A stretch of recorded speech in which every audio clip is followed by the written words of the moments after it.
Hello.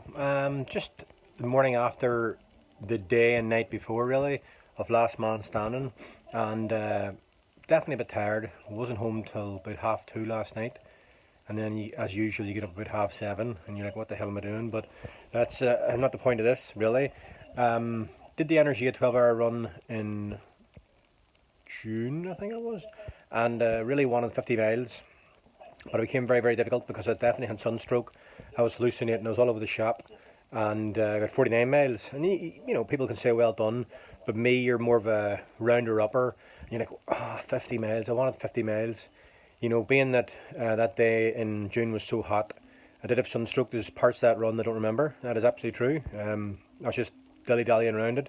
It was a mile loop as well. It was very, very hard in the knees, very hard in the ankles, and very, very hard in the noodle. I was all over the shop, as I say. But excuse me, for 2 months, I suppose, I've been annoyed with that 49. And then, I entered Last Man Standing, or Mary got it for my birthday. And then it's loops of 4.2 miles, and then you have an hour to do it. Then you start again, and you start again, and you start again until people time out. You wave away flag, or you wave away flag, or you get timed out, as I say. So then again, I started thinking about I'll do 50 miles, which is 12 loops. It's a nice one. This year there was an extra incentive as well, because if you did 50 miles, you got a medal that said 50 mile. Last year I did it, and I wasn't really prepared. Did 9 laps, so that's about 30, just under 38 mile. Didn't have a QR, didn't have a tent, didn't have a headlamp even. So whenever Mary rang me at 5 o'clock and said to me about do you want to left home at 9 because she was visiting her mum in hospital at the time, just up the road. I kept thinking maybe, and then eventually 9 o'clock came, and I was like, yeah, I'll go home. And I was happy enough with what I did, and I had no regrets over that.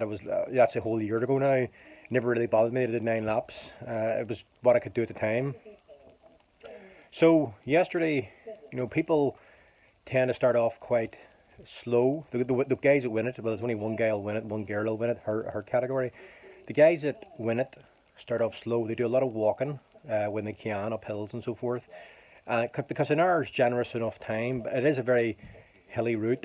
It is a very trying route, and there's a bit. Like yesterday was so warm. There's a mile in a forest, and I felt like the fucking trees were falling on top of you. It was so hot, and then at the mile two there was maybe water, and the 12 loops that I did, I think water was there 4 times. It was just so fucking difficult. I was just so fucking broken at times. The first couple of laps, in fact, the first lap, I came home second of all the people, 57, I think it was. Second lap, same, but in the end, I got tired, and then I started thinking of this 12. I was like, oh, there's so fucking many of these loops, 12 to do, and then at about 8, I was pretty sure I would do 10, just so I could say I beat last year. People were like, no, you want to do 12, you want that 50 SP. Mary, who was there, my partner, she said, you have to do 50 because I've listened to you rabble on for months about this here 49 miles. You don't even see how good you've done. All you see is what you didn't do. So she was like, I'm here. The boys are here. They're happy enough. Just going to 12. But at the time, I just wasn't sure. And then I spoke to Roisin and I said, they're right, I can't do this 12 anymore. I just need to do one by one because this number's in my head and it's destroying me. I can't get it out of my head. And then I was like, did 9, so equal last year. And then I said, right, well, I'll do this 10 and maybe that might be it. 42 mile, that might be it. I beat it. So then I did 10. I nearly got timed out as it goes. I was just so fucking tired. So sore. Feet were ripped as fuck. So I did 10 and then I wasn't sure if I wanted to start loop 11. People are tapping out and waving out and going home and so forth. So I wasn't sure if I wanted to start loop 11. Then I was like sort of coerced into it.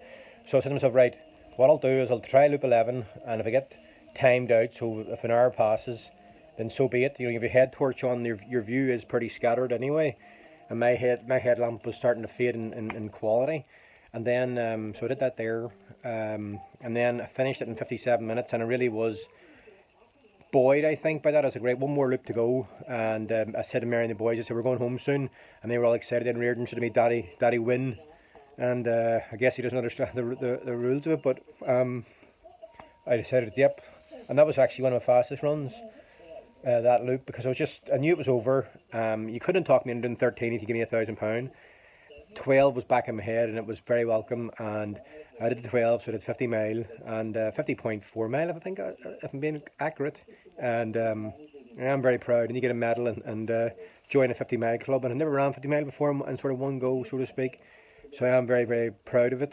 And then, of course, as runners know, then maybe next time I'll try and do 54 or 58 or 60 or whatever. So PBs are there to be broken. So it was an amazing experience. The people there are brilliant. The organisers are brilliant. The weather was good, perhaps too warm. There could have been more water. But, you know, when you get back to the tents and all, you have your own food and they looked after you well all the same. So it's over for another year. I think they have another one in February in Castle Ward, I think it is. So I'll give it some thought. But I'll be happy enough to wait a whole year to go back. I've got that monkey off my back, so I'm very, very happy.